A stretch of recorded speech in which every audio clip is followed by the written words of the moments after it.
Obedience will reveal our consecration. Samson, a judge in Israel, was separated from before his birth to serve the Lord with spiritual authority and with power of the Holy Spirit in his life.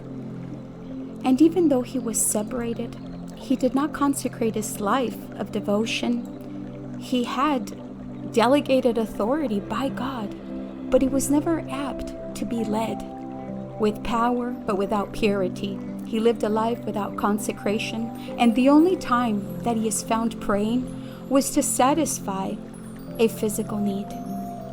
He allowed himself to be seduced by the heathen women, and when he cut his hair, which was a symbol of consecration, he lost everything to become the toy of the enemy who took his eyes out.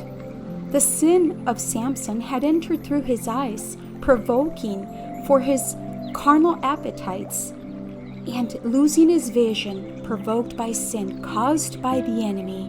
What a tremendous fall of a man chosen for the service of God, filled with the power of the Holy Spirit, but careless, negligent with a life of consecration and submission to the authority delegated by God.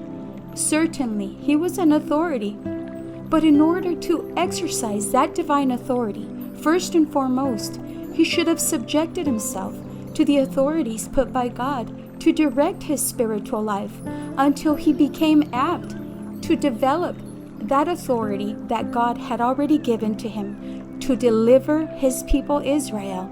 May God help us to understand this principle, that not one of us can have genuine authority until we are submitted to the authorities that God has put to guide us.